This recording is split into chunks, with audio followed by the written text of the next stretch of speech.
Deep flashes of dark red light pulsed heavily across his otherwise pitch-black vision. A sharp howling wind, accompanied by high-pitched screams, scraped his ears raw. Confusion and fear both dominated his feelings more than anything else. Unable to bear the frightening sensations he had been subjected to so far, he forced his eyes open. As his eyelids pried themselves apart, what he saw there before him could only have been remnants of a very great battle. The room he had awoken in was dimly lit.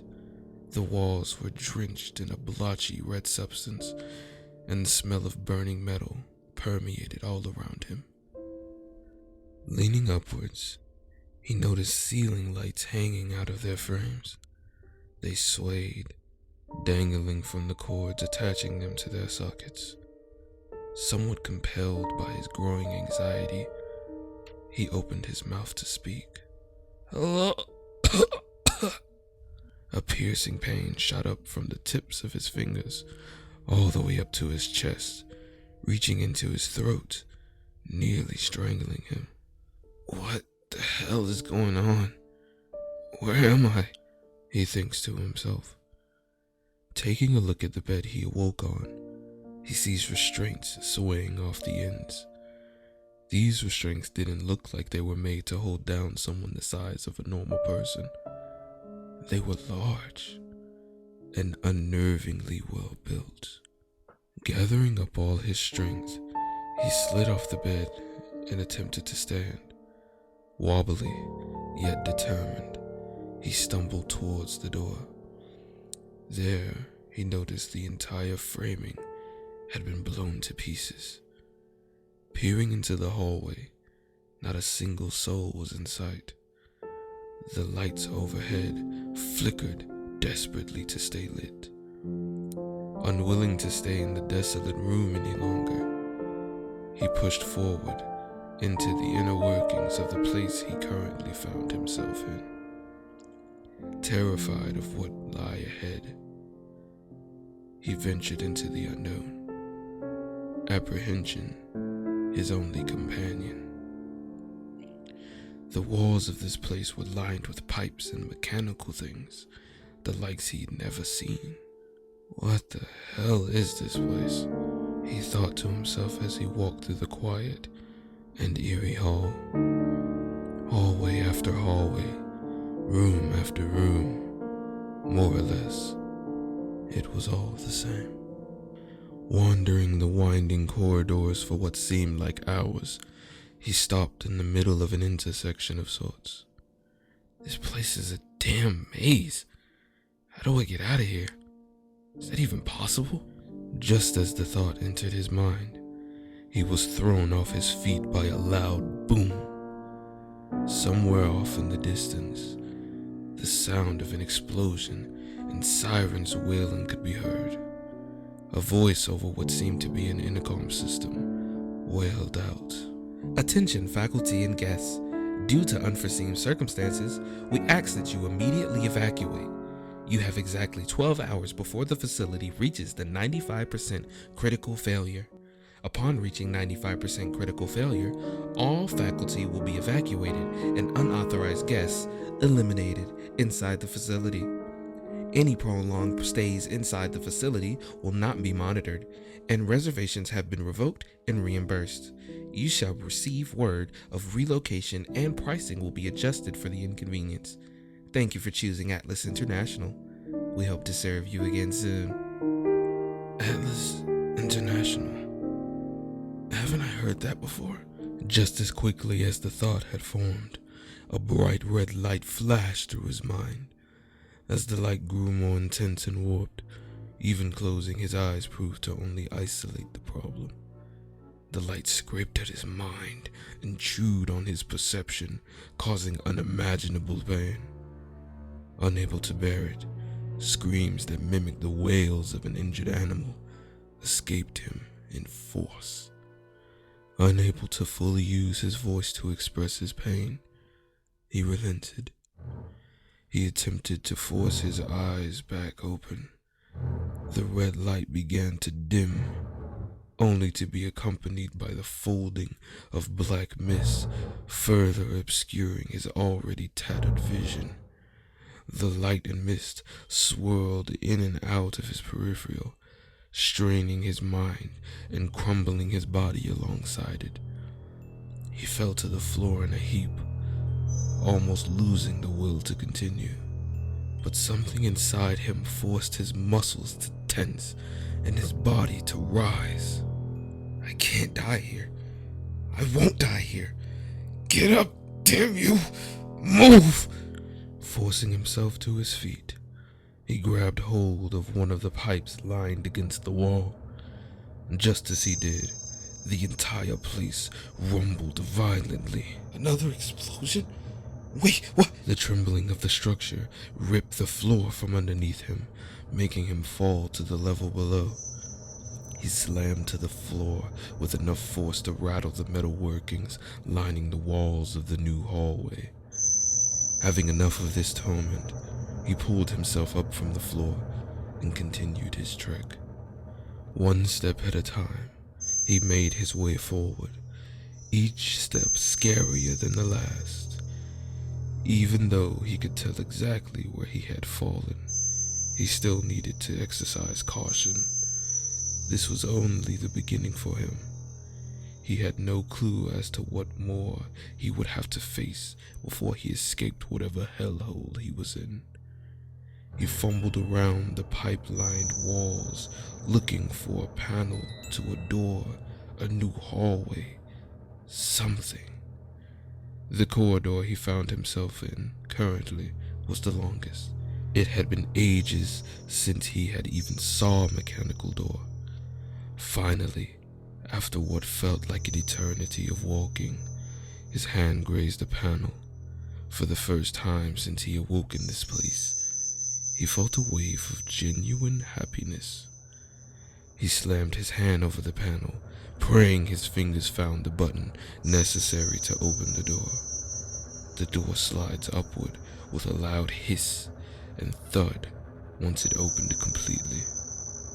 With no regard towards his current circumstance, he rushed into the room with all his remaining energy, only to have the door slam shut behind him.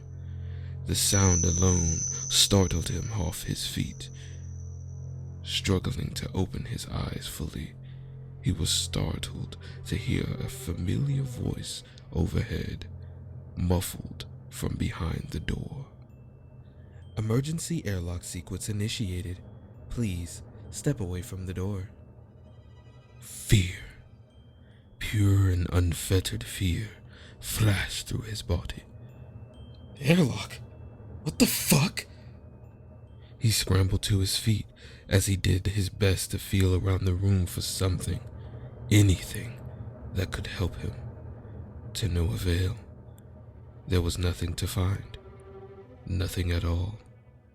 Nothing occupied the space he found himself in. Only himself. And that realization was breaking him apart inside. At a moment like this, one's life is usually what flashes across their mind, but not him. His mind was blank. No memories to think of. Only here. Only now. Only the end of what was a short and horrible beginning. Then the count for the end began. 10. His heartbeat filled his throat. He choked on the feeling itself as he panicked for air. 9. The thumping of his heart grew and water began to well up in his eyes. 8. He burst into tears, hoping and praying for someone, anyone to help him. 7. His fight or flight took over and he lost all rational thought process. He jolted up and rushed towards the door, eyes full of tears. Not that seeing anything would help his situation anyways. 6. Repeatedly, he slammed his closed fist, then open hands, one after the other into the door. This terrifying, huge and unmoving door. 5. He forced his rattled and uncooperative vocal cords to aid in his plea. Someone has to hear me. I have to try and get someone's attention. 4. Someone! Blood sprayed out of his open mouth onto the door. Anyone, please help me. He was in pain, and every word made it worse. Yet, he had no choice. 3. His words fell on deaf ears. There's no one there. It's just him. Just the room. Just his final few seconds to live. 2. Realizing there is no point to his screams for help, he turns away from the door and tries once more to open his eyes, to at least face his death with wide open eyes. With his head held high, he strained his eyes to open and rubbed them vigorously, trying to rid them of any debris in hopes to be able to see at least a little. And it worked, although slightly. Within the swirls of red and black, he saw a sliver of blue, green, and various minor colors dotted along something magnificent. Through what seemed to be a glass pane, he could slightly make out a huge thing, a gorgeous and amazing thing, full of water and clouds and land masses he could only dream of imagining. Unfortunately, just as time seemed to freeze for a moment while he gazed upon the magnificent beauty of this enormous creation, he was snapped back to reality by the reciting of the last number in the countdown and the message that followed. 1. Thank you for being a valuable.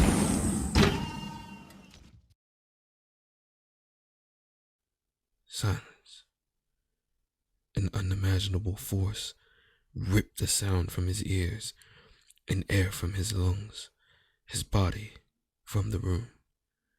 Like a rag doll thrown out of the window of a moving vehicle, he flailed and tumbled out of the room into the open void. Heart, heat and cold overtook his body all at once. His chest desperately tried to expand, but he was given no such comfort. The pain was unbearable.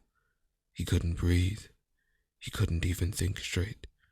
He started to lose feeling all over and started to fall unconscious. He took one last look at the amazing image before him, right before turning his head to see where he had been ejected from. His eyes widened at the sight of a massive structure hanging above him in the void. He could only catch a glimpse before his eyes started to frost over. From this pain, he began to fade from the world, into the dark and damp abyss he had only previously escaped from. What a cruel and short-lived existence, he thought to himself as his mind completely faded to black, all the while feeling an intense increase in warmth unlike anything he could perceive. He was falling, not just into the mental abyss, not just through the void outside the structure he awoke in. He was falling towards that beautiful thing he laid eyes on, the giant orb filled with water as blue as the deepest depths of its oceans, clouds as white as pure light itself, and green lush lands spanning across its vast work of absolute beauty. He may have been falling, but he was falling somewhere beautiful. He was falling to earth.